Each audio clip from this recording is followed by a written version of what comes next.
ಇದಕ್ಕೆ ಋಗ್ವೇದ, ಯಜುರ್ವೇದ, ಸಾಮವೇದ, ಅಥರ್ವವೇದ ಈ ಎಲ್ಲ ಪ್ರಕ್ರಿಯೆಗಳನ್ನು ಕೂಡ ಬಲ್ಲವರಾಗಿರಬೇಕು. ವಸ್ತುತಃ ಅಥರ್ವ ಪ್ರಕ್ರಿಯೆಯಿಂದ ಮಾತ್ರ ಇಂತಹ ಯಾಗ ಸಾಧ್ಯ. ಇದಕ್ಕೆ ಒಬ್ಬ ಹೋತ ಬೇಕು, ಅವುಗಳನ್ನು ಕರೆಯುವವನು. ಉದ್ಘಾತ ಬೇಕು, ದೇವತೆಗಳನ್ನು ಉದ್ದೇಶಿಸಿ ಸಾಮಗಾನ ಮಾಡುವವನು. ಯಜುರ್ವೇದವನ್ನು ಬರುವಂತಹ ಪ್ರಧಾನವಾದಂತಹ ಆಚಾರ್ಯ ಅಧ್ವರ್ಯು ಬೇಕು. ಅಥರ್ವವನ್ನೂ ತಿಳಿದು, ಸಕಲ ವೇದಗಳನ್ನೂ ತಿಳಿದು, ಸಕಲ ಶಾಸ್ತ್ರಗಳನ್ನೂ ತಿಳಿದು, ಶ್ರೌತ ಪ್ರಕ್ರಿಯೆಯನ್ನು ತಿಳಿದಂತಹ ಒಬ್ಬ ವಿದ್ವಾಂಸರು ಬ್ರಹ್ಮ ಆಗಬೇಕು. ಅದಕ್ಕೋಸ್ಕರ ಯಾವ ಪ್ರಸಿದ್ಧರಾದಂತಹ ಭೃಗು ಮಹರ್ಷಿಗಳೇನಿದ್ದಾರೆ ಅವರ ಪುತ್ರರಾದಂತಹ ಚವನ ಮಹರ್ಷಿ ತಾನು ಹುಟ್ಟಿದ ಕ್ಷಣ ಮಾತ್ರದಲ್ಲಿ ತನ್ನ ತಾಯಿಯನ್ನು ಬಲಾತ್ಕರಿಸಬಂದಂತಹ ಪುಲೋಮ ಎನ್ನುವಂತಹ ರಾಕ್ಷಸನನ್ನ ಕೇವಲ ಆಗತಾನೇ ಜನಿಸಿದಂತಹ ಶಿಶು, ಗರ್ಭಿಣಿಯ ಮೇಲೆ ಬಲಾತ್ಕಾರಕ್ಕೆ ಹೋಗಿದ್ದ ಪುಲೋಮ ಎನ್ನುವಂತಹ ರಾಕ್ಷಸ ಕೊಟ್ಟಂತಹ ಹಾಲು ಕುಡಿದು ಉಂಡಮನೆಗೆ 2 ಬಗೆಯುವುದಕ್ಕೆ ಹೊರಟಿದ್ದ. ಆ ಗರ್ಭಿಣಿಯಾದಂತಹ ತಾಯಿಯನ್ನೇ ಬಲಾತ್ಕರಿಸುವುದಕ್ಕೆ ಹೊರಟಿದ್ದ ಪುಲೋಮ ಎನ್ನುವಂತಹ ರಾಕ್ಷಸ. ಆಗ ಒಳಗೆ ಇದ್ದಂತಹ ಮಗು ಅಲ್ಲಿಂದ ಕೆಳಕ್ಕೆ ಜಾರಿ ತನ್ನದ್ದಾದಂತಹ ದಿವ್ಯವಾದಂತಹ ತೇಜಸ್ಸಿನಿಂದ ಆ ಪುಲೋಮ ಎನ್ನುವಂತಹ ರಾಕ್ಷಸನನ್ನ ಸುಟ್ಟು ಭಸ್ಮ ಮಾಡಿದ್ದ. ಆದ್ರಿಂದ ಹುಟ್ಟುವಾಗಲೇ ಭಸ್ಮವನ್ನು ಮಾಡಿದಂತಹ ಚವನ ಮಹರ್ಷಿಗಳು ಅವರನ್ನು ತಾವು ಬೇರೆಯಾಗಲಿ ಅಂತಹ ಚವನವಂಶದ ಹುಟ್ಟಿದಂತಹ ಚಂಡಭಾರ್ಗವ ಎನ್ನುವಂತಹ ಮಹರ್ಷಿಗಳು ಸರ್ಪಗಳನ್ನು ಕರೆಯುವಂತಹ ಹೋತ. ಆಮೇಲೆ ವಿದ್ವಾಂಸನಾದಂತಹ ಕೌತ್ಸ ಉದ್ಘಾತವಾಗಿ, ಮತ್ತೆ ಜೈಮಿನಿಯು ಬ್ರಹ್ಮನಾಗಿ ಉಳಿಯಲಿ. ಯಾಕೆಂದ್ರೆ ಮೀಮಾಂಸಾ ಶಾಸ್ತ್ರವನ್ನು ವಿಶೇಷವಾಗಿ ಬಲ್ಲಂತಹ ವ್ಯಕ್ತಿಯ ಬ್ರಹ್ಮನಾಗಿರಬೇಕಾದಂತಹ ವ್ಯಕ್ತಿ ಎಲ್ಲವನ್ನೂ ಬಲ್ಲವನಾಗಿರಬೇಕು. ಆದ ಸುಮ್ಮನೆ ಇರಬೇಕು, ದೋಷಗಳಿದ್ದಲ್ಲಿ ಹೇಳಬೇಕು. ಮತ್ತೆ ಪಿಂಗಳ ಮುನಿಪ ಯಜುರ್ವೇದವನ್ನು ವಿಶೇಷವಾಗಿ ಬಲ್ಲಂಥವನು ಅಧ್ವರ್ಯವಾಗಬೇಕು. ಇನ್ನು ಬೇಕಾದಂತಹ ಸದಸ್ಯರನ್ನು ಯಜಮಾನ ಹೇಗೂ ನೀನೇ ಆಗಬೇಕು. ನಿನಗೆ ಅವರು ವರ್ಣವನ್ನು ಕೊಡುತ್ತಾರೆ. ಬೇಕಾದಂತಹ ಸದಸ್ಯರನ್ನು ಉಳಿದಂತಹ ಶ್ರುತಿ ಸ್ಮೃತಿ ಮುಂತಾದವುಗಳನ್ನು ಪಾರಾಯಣ ಮಾಡಬೇಕಾದಂತಹ ಋಷಿಗಳನ್ನು ಅವರೇ ಆರಿಸಿಕೊಡುತ್ತಾರೆ. ಆದ್ದರಿಂದ ಅವರನ್ನು ಹಿಡಿದು ಈ ಯಾಗವನ್ನು ನೀನು ಪೂರೈಸಬೇಕು. ಅದರ ಜೊತೆಯಲ್ಲಿ ಹಸ್ತಿನಿಗೆ ಯಾವುದೇ ಕಲಂಕ ತಟ್ಟಬಾರದು, ಚಂದ್ರವಂಶಕ್ಕೆ ಕಲಂಕ ತಟ್ಟಬಾರದು. ಇಲ್ಲಿಯವರೆಗೆ ನಿಷ್ಕಳಂಕವಾದಂತಹ ವಂಶ ಅಂತ ನೀನು ಹೇಳ್ತಾ ಇದ್ದಿ. ಅದಕ್ಕಾಗಿ ಹೇಳ್ತಾ ಇದ್ದೇನೆ, ಹಿಂದೆ ನನ್ನ ಮಾತನ್ನು ಕೇಳದೇ ಇದ್ದಂತಹ ಮಕ್ಕಳನ್ನ ತಾಯಿಯಾದಂತಹ ಕದ್ರು ಶಪಿಸಿದ್ದಾಳೆ. ಜನಮೇಜಯ ಮಾಡುವಂತಹ ಯಾಗದಲ್ಲಿ ನೀವೆಲ್ಲ ದಹಿಸಿ ಹೋಗಿ ಅಂತ. ಈ ಯಾಗ ಇಂದು ನಿರ್ಣಯವಾದದ್ದಲ್ಲ ಎಂದು ಸಮುದ್ರ ಮಥನ ಕಾಲದಲ್ಲಿಯೇ ಸಾವಿರ ವರ್ಷಗಳ ಹಿಂದೆ ನಿರ್ಣಯವಾಗಿ ಹೋಗಿದೆ ಅಂತ ನೀನು ಹೇಳಿರ್ಬೇಕಾದ್ರೆ ಅರೆಬರೆ ಹೇಳಿರ್ಬೇಕು.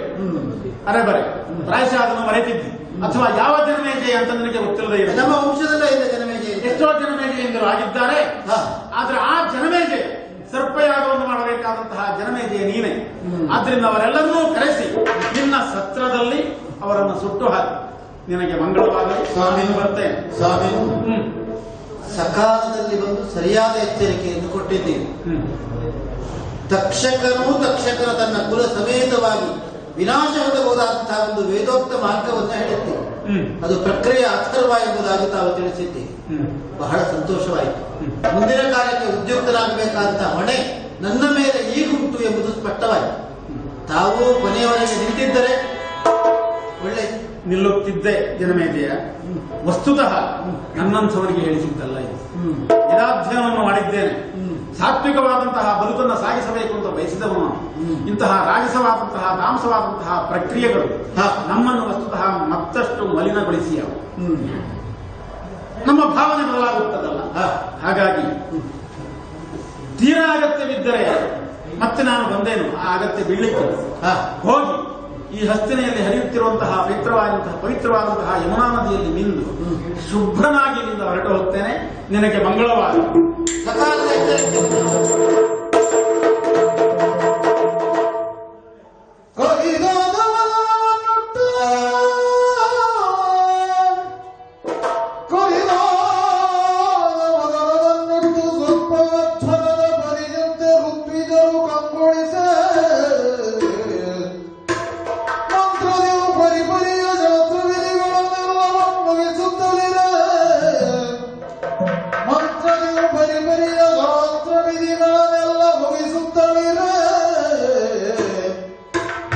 ನನ್ನವರನು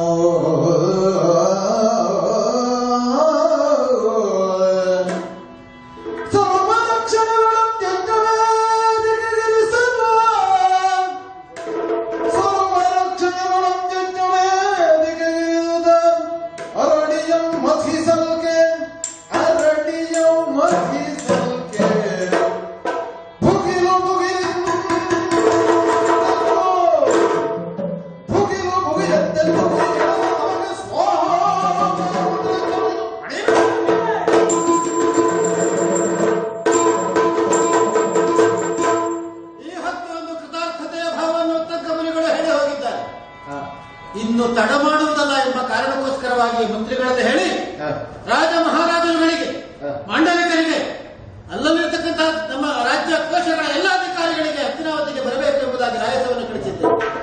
ನಮ್ಮವರನ್ನೆಲ್ಲ ಕಳುಹಿಸಿ ಯೋಗ್ಯರಾದಂತಹ ಅವರು ಯಾರನ್ನು ಸೂಚಿಸಿದ್ದಾರೆ ಅಂತಹ ಮಹಾಮಹಿಮರಾದಂತಹ ಋಷಿಗಳನ್ನು ಕರೆಸಿಕೊಂಡಿದ್ದೇನೆ, ವಿಪ್ರೋತ್ತಮರುಗಳನ್ನು ಕರೆಸಿಕೊಂಡಿದ್ದೇನೆ, ಪ್ರಜಾವರ್ಗ ಸೇರಿ ಒಮ್ಮೆ ಧರ್ಮಕ್ಷೇತ್ರ ಎಂಬುದಾಗಿ ಪ್ರಖ್ಯಾತಿಯನ್ನು ಪಡೆದು ಕುರುಮಹಾರಾಜನ ಸ್ಥಿತಿಗೆ ಕಾರಣವಾಗಿರುವಂತಹ ಕುರುಕ್ಷೇತ್ರವೇ ಇದಕ್ಕೆ ಯೋಗ್ಯ ಸ್ಥಾನ ಅಂತ ಬಯಸಿದ್ದೇನೆ. ಆಚಾರ್ಯ ಪರಶುರಾಮರು ಹಲವು ಅಶ್ವಮೇಧ ಯಾಗವನ್ನು ಮಾಡಿ ಬಂಗಾರದ ವೇದಿಕೆಗಳನ್ನು ಬ್ರಾಹ್ಮಣರಿಗೆ ಕಡಿದು ಹಂಚಿದರಂತೆ ಈ ಸ್ಥಳದಲ್ಲಿ. ಅಂತಹ ಸ್ಥಳದಲ್ಲಿಯೇ ಇಂದಿಗೆ 4 ಜನರು ಜಗಳ ಆದರೆ ಕುರುಕ್ಷೇತ್ರ ನಡೆಯಿತು ಅಂತ ಹೇಳುವಷ್ಟರ ಮಟ್ಟಿಗೆ ಜನಜನಿತವಾಗಿರತಕ್ಕಂತಹ ಮಹಾಭಾರತ ಎಂಬ ಘೋರ ಯುದ್ಧ ನಡೆದು ಹೋಯಿತು. ಈ ಯುದ್ಧ ನಡೆದ ಸ್ಥಳವೇ ಈ ಹೊತ್ತಿಗೆ ಸರ್ಪಗಳನ್ನು ನಿಗ್ರಹಿಸಲಿಕ್ಕೆ ಇರುವಂತಹ ಸ್ಥಳ ಎಂಬುದಾಗಿ ನಿರ್ಣಯಿಸಿ ಕುರುಕ್ಷೇತ್ರದಲ್ಲಿ ವಿಶಾಲವಾದಂತಹ ಯಾಗಶಾಲೆಯನ್ನು ನಿರ್ಮಿಸಿದ್ದೇನೆ. ಬಂದಿರುವಂತಹ ವ್ಯಕ್ತಿಗಳನ್ನ ಯೋಗ್ಯವಾದಂತಹ ರೀತಿಯಲ್ಲಿ ಸತ್ಕರಿಸಲಿಕ್ಕೆ ಬೇಕಾಗುವ ವ್ಯವಸ್ಥೆ ಮಾಡಿದ್ದಾರೆ. ಅಷ್ಟೇ ಅಲ್ಲ, ಇದು ಒಂದು ಜನಾಂಗವನ್ನೇ ಸಂಪೂರ್ಣವಾಗಿ ನಿಗ್ರಹಿಸಲಿಕ್ಕೆ ಇರಬಹುದಾದಂತಹ ಒಂದು ಪರಂಪರೆಯನ್ನೇ ಸುಟ್ಟುರಬಹುದಾದಂತಹ ಯಾಗವಾದ್ದರಿಂದ ಇದಕ್ಕೆ ಬೇಕಾಗುವಂತಹ ವಿಘ್ನಗಳು, ಅಡ್ಡಿಗಳು ಮನುಷ್ಯ ಲೋಕದಿಂದ ಅಷ್ಟೇ ಅಲ್ಲ ಇನ್ನೊಂದು ಲೋಕದಿಂದ ಬಂದಾಗ ಸೂಕ್ತವಾದಂತಹ ರಕ್ಷಣೆಯನ್ನ ಸುತ್ತಲೂ ಸೇನಾವಲಯವನ್ನು ನಿರ್ಮಿಸಿ ಇಲ್ಲಿ ನಿರ್ಮಿಸಿಕೊಟ್ಟಿದ್ದೇನೆ. ಎಲ್ಲರೂ ಯೋಗ್ಯವಾದಂತಹ ರೀತಿಯಲ್ಲಿ ಯಾಗಕ್ಕೆ ಸನ್ನದ್ಧರಾಗುತ್ತಿದ್ದಾರೆ. ಏನು ಪರಿಕರಗಳು ಬೇಕು ಅವುಗಳೆಲ್ಲ ನಿರ್ಮಾಣವಾಯಿತು. ಋತ್ವಿಜರು ತೊಡಗಲಿ ಯಾಗವನ್ನ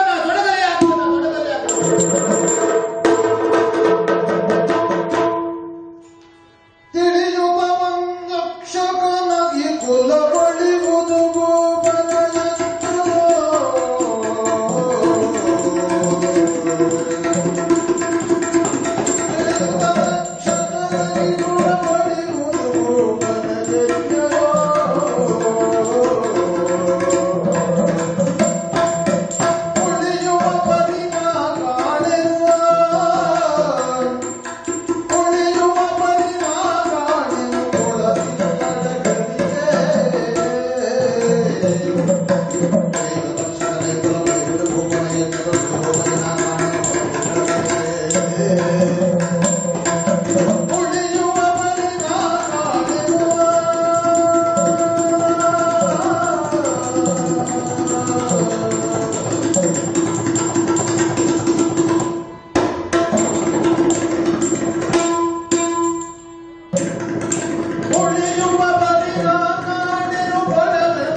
ತಕ್ಷಕಾಯ ಸ್ವಾಹ. ಏನು ತಕ್ಷಕಾಯ ಸ್ವಾಹ? ಭೂಲೋಕದ ಒಡೆಯದಾದಂತಹ ಜನಮೇಜಯನು ಸರ್ಪಯಾಗವನ್ನು ಮಾಡ್ತಾ ಇದ್ದಾನೆ. ಅಲ್ಲಿ ಪುರೋಹಿತರೆಲ್ಲ ಸೇರಿ ತಕ್ಷಕಾಯ ಸ್ವಾಹ ಅಂತ ಹೇಳಿ ನಮ್ಮನ್ನೆಲ್ಲ ಆಹ್ವಾನ ಮಾಡ್ತಾ ಇದ್ದಾರೆ. ತಕ್ಷಕನಾದಂತಹ ನಾನು ತಕ್ಷಣ ಅಗ್ನಿಗಾಹುತಿಯಾಗಬೇಕು, ನನ್ನನ್ನು ಅರ್ಪಿಸಿಕೊಳ್ಳಬೇಕು. ಸಾವು, ಪ್ರಪಂಚದಲ್ಲಿ ಸಾವಿನ ಸುದ್ದಿಯನ್ನು ಕೇಳಿದಾಗ ಮನಸ್ಸು ವಿಚಲಿತವಾಗುತ್ತದೆ. ಹೌದು, ಮನಸ್ಸು ವಿಚಲಿತವಾಗುತ್ತದೆ. ಸತ್ತಂತಹ ಸಂಬಂಧಿ, ಸತ್ತಂತಹ ಜೀವಿ ನಮಗೆ ಎಷ್ಟರ ಮಟ್ಟಿಗೆ ಸಂಬಂಧಿ ಅನ್ನುವುದರ ಮೇಲೆ ವಿಚಲಿತತೆಯ ಪ್ರಮಾಣ ನಿಲ್ಲುತ್ತದೆ. ನಮ್ಮ ಆತ್ಮೀಯವಾದ ಒಂದು ಜೀವ ಸತ್ತಂತಹ ಸುದ್ದಿಯನ್ನು ಕೇಳಿದಾಗ ಮೊದಲು ಮನಸ್ಸಿನಲ್ಲಿ ಹುಟ್ಟುವಂತಹ ಭಾವ, ತೀರ್ಕೊಂಡಲ್ಲ. ಮೊನ್ನೆ ನಾನು ಅವರಲ್ಲಿ ಮಾತನಾಡಿದ್ದು ತುಂಬಾ ಪ್ರೀತಿಯಿಂದ ಮಾತನಾಡಿದ್ದು.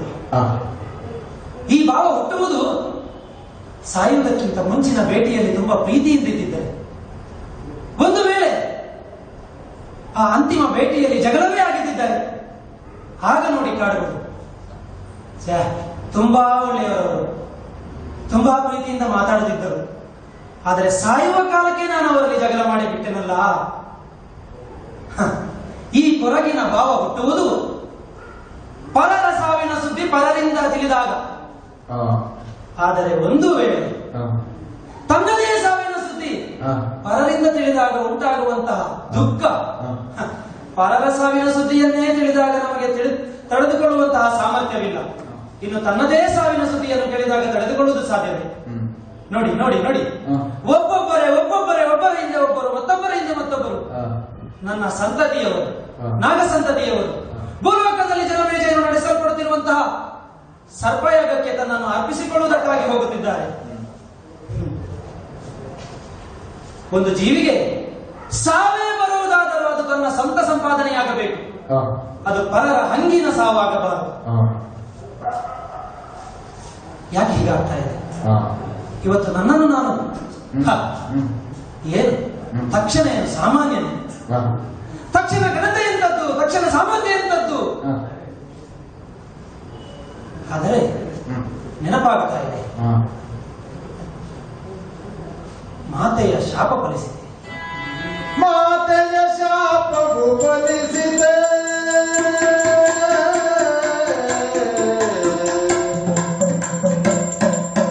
ಮಾತೆಯ ಶಾಪವು ಫಲಿಸಿದೆ ಏಕಲ ಕೈಯಲ್ಲಿ. ಮಾತೆಯ ಶಾಪವು ಫಲಿಸಿದೆ ಏಕಲ ಕೈಯಲ್ಲಿ. ನಾನೇಕಲ ಕೈಯಲ್ಲಿ.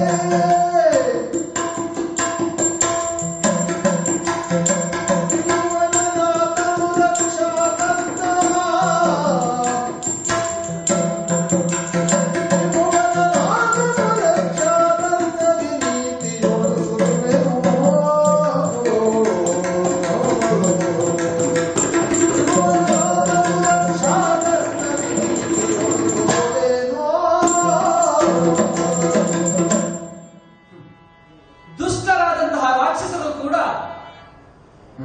ಸಾವಿಗೆ ಅಂಜದೆ ಸಾವನ್ನು ಗೆಲ್ಲಬೇಕೆಂಬ ದೃಷ್ಟಿಯಿಂದ ದೇವರನ್ನ ತಪಸ್ಸಿನ ಮೂಲಕ ಗೆದ್ದು ನನಗೆ ಸಾವೇ ಬರಬಾರದು ಎಂದು ಕೇಳಿದಾಗ ದೇವರಿಂದ ಸರಿಯಾದ ಉತ್ತರ ಬರುತ್ತದೆ. ಸಾವು ಖಂಡಿತ ಬರಲೇಬೇಕಾಗುತ್ತದೆ, ಆದರೆ ಸಾವಿನಲ್ಲಿ ಆಯ್ಕೆ ಇದೆ.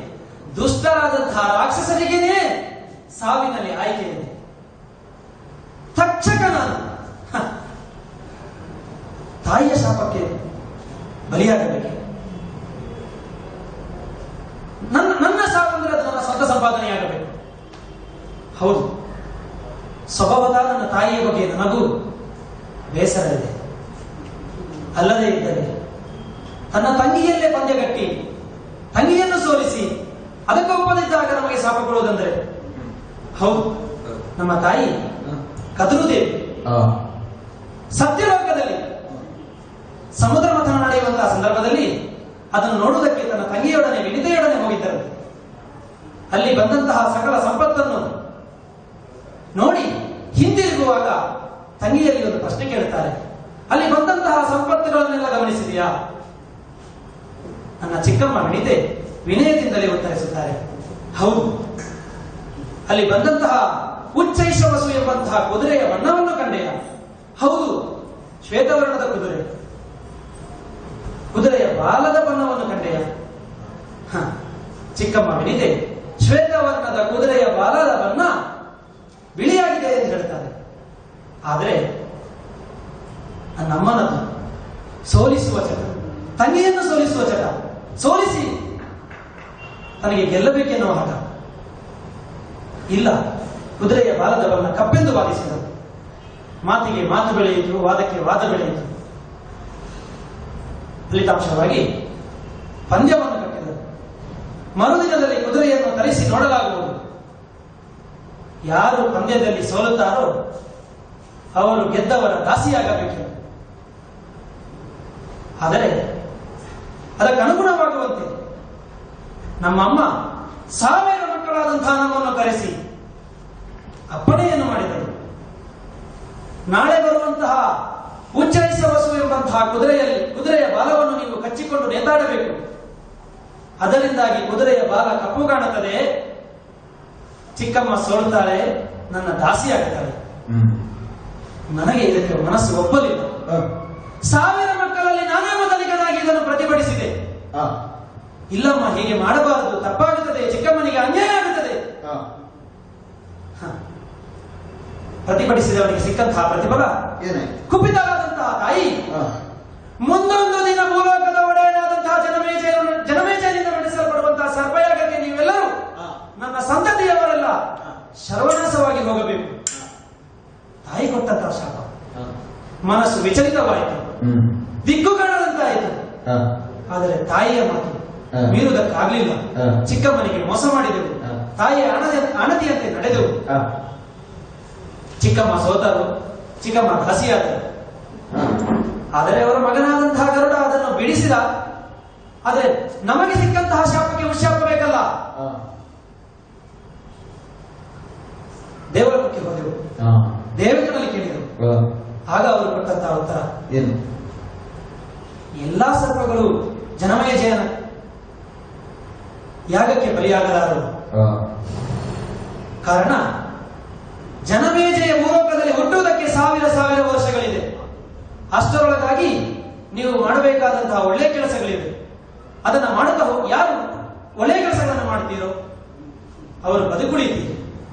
ಅಂದ್ರೆ ಇವತ್ತು ಜನಮೇಜಯ ನಡೆಸುವಂತಹ ಸರ್ಪಯಾಗಕ್ಕೆ ಬಲಿಯಾಗುವವರೆಲ್ಲ ದುಷ್ಟರಿಂದ ಆಯ್ತಲ್ಲ. ಮಂತ್ರವಶದಂತೆ ನಾನು ಹೋಗಿ ಬಲಿಯಾದ್ರೆ ನಾನು ದುಷ್ಟನಿಂದ ಆಗುತ್ತೇನಲ್ಲ. ಇಲ್ಲ, ನಾನು ದುಷ್ಟನಲ್ಲ, ನಾನು ಬದುಕಬೇಕು. ಇದು ಅಮ್ಮ ಕೊಟ್ಟಂತಹ ಒಂದು ಶಾಪವಾದರೆ ಪ್ರಕರಣ ಇನ್ನೊಂದಿದೆ. ಅಭಿಮನ್ಯುವಿನ ಮಗನಾದಂತಹ ಪರೀಕ್ಷಿತ ಆಡಳಿತ ನಡೆಸುತ್ತಿದ್ದಂತಹ ಸಂದರ್ಭದಲ್ಲಿ ಒಂದು ದಿನ ಉತ್ಸುಕನಕ್ಕಾಗಿ ಭಂಡಾರವನ್ನು ಪ್ರವೇಶಿಸುತ್ತಾನೆ. ತನ್ನ ಹಿರಿಯರೆಲ್ಲ ಸಂಪಾದಿಸಿದಂತಹ ಭಂಡಾರವನ್ನು ಒಬ್ಬೊಬ್ಬ ಅರಸನ ಭಂಡಾರವನ್ನು ಒಂದು ಪೆಟ್ಟಿಗೆಯಲ್ಲಿ ತುಂಬಿಸಿದ್ದಾರೆ. ನೋಡುತ್ತಾ ಹೋಗುತ್ತಾನೆ. ಪ್ರತಿಯೊಂದು ಪೆಟ್ಟಿಗೆಯಲ್ಲಿ ಭಗವಾನ್ ಶ್ರೀಕೃಷ್ಣನ ಹೆಸರನ್ನು ಹಾಕಲಾಗಿದೆ. ಮುಂದೆ ಹೋಗುತ್ತಾ ಕೊನೆಯ ಭಂಡಾರದ ಪೆಟ್ಟಿಗೆಗೆ ಬರುವಾಗ ಅಲ್ಲಿ ಶ್ರೀಕೃಷ್ಣನ ಹೆಸರಿರುವುದಿಲ್ಲ.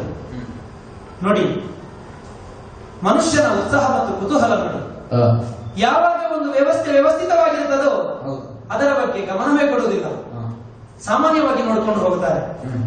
ಆದರೆ ವ್ಯವಸ್ಥೆಗೆ ಎಲ್ಲಿ ಸ್ವಲ್ಪ ಧಕ್ಕೆಯಾಗುತ್ತದೋ ಅದರ ಬಗ್ಗೆ ವಿಪರೀತ ಕುತೂಹಲ. ಎಲ್ಲಾ ಪೆಟ್ಟಿಗೆಗಳನ್ನು ಗಮನಿಸುತ್ತಾ ಹೋದವನು ಹೆಸರಿಲ್ಲದ ಪೆಟ್ಟಿಗೆಯಲ್ಲಿ ನಿಂತ ಸೇವಕರನ್ನು ಕರೆಸಿದ, ಪೆಟ್ಟಿಗೆಯ ಬಾಗಿಲನ್ನು ತೆರೆಸಿದ, ಅದರೊಳಗಿದ್ದ ಕಿರೀಟವನ್ನು ತನ್ನ ತಲೆಗೇರಿಸಿದ. ಅಲ್ಲಿ ನೋಡಿ, ಆದ ದುರಂತ. ಅಲ್ಲಿ ದುರಂತ. ಹೌದು. ಏನಾಯ್ತಮ್ಮ? ಯಾರ ಕಿರೀಟವದು? ಯಾಕೆ ಹೆಸರು ಬರಲಿಲ್ಲ? ಜರಾಸಂಧನೆಂಬಂತಹ ದುಷ್ಟನ ಕಿರೀಟವದು. ಹಾಗಾಗಿ ಭಗವಾನ್ ಶ್ರೀಕೃಷ್ಣನ ಹೆಸರನ್ನು ಬರೆಯಲಿಲ್ಲ. ಎಷ್ಟೊಂದು ರಾಕ್ಷಸನ ಕಿರೀಟವದು. ರಾಕ್ಷಸತ್ವ ಅಡಗಿರುತ್ತದೆ. ಒಬ್ಬರು ತೊಡುವಂತಹ ಆವರಣವನ್ನು ಇನ್ನೊಬ್ಬರು ತೊಡಬಾರದು ಅನ್ನೋದು ಇದೇ ಕಾರಣಕ್ಕೆ. ಅವರ ಸ್ವಭಾವ ಅದರಲ್ಲಿ ಅಡಗಿರುತ್ತದೆ. ಪರೀಕ್ಷಿತನಿಗೆ ಜರಾಸಂಧನ ರಾಕ್ಷಸತ್ವ ಅಡಗಿ ಬೆಳೆಯಿತು. ಅದೇನಾಯಿತು? ಮರು ಗಳಿಗೆಯಲ್ಲಿ ಬೇಟೆಗೆ ಹೋಗಬೇಕೆನ್ನುವಂತ ಉತ್ಸಾಹ ಬಂತು. ಸೇವಕರೊಡಗೂಡಿ ಕಾಡಿಗೆ ಹೋದನು ಬೇಟೆಯನ್ನಾಡುವುದಕ್ಕಾಗಿ. ಬೇಟೆಯನ್ನಾಡುತ್ತಾ ಪ್ರಾಣಿಯನ್ನು ಹಿಂಬಾಲಿಸಿದ ಹೋದಂತೆ ಪ್ರಾಣಿ ಕಾಣದೇ ಇದ್ದಾಗ ಶಮಿಕನೆಂಬಂತಹ ಮುನಿಯಲ್ಲಿ ಕಾಣುತ್ತಾರೆ. ಅರಸನು ಬುದ್ಧಿವಂತ. ತಪಸ್ಸನ್ನು ಮಾಡುತ್ತಿರುವವರನ್ನು ದೂರದಿಂದಲೇ ಕೈ ಮುಗಿದು ಮುಂದೆ ಹೋಗಬೇಕು ತಾನೆ. ಆದರೆ ತಾನು ತೊಟ್ಟಂತಹ ಕಿರೀಟ ರಾಕ್ಷಸತ್ವ. ಅವರನ್ನು ಎಚ್ಚರಿಸಿ ಪ್ರಶ್ನೆ ಕೇಳುವುದಕ್ಕೆ ಮುಂದಾಗುತ್ತಾನೆ. ಆದರೆ ಇವರ ತಪಾಶಕ್ತಿಗೆ ಅದು ಯಾವುದೂ ಕೇಳುವುದಿಲ್ಲ. ಕುಪಿತನಾಗುತ್ತಾನೆ ಅರಸ. ನನ್ನ ಆಳ್ವಿಕೆಯಲ್ಲಿರುವಂತಹ ಮುನಿ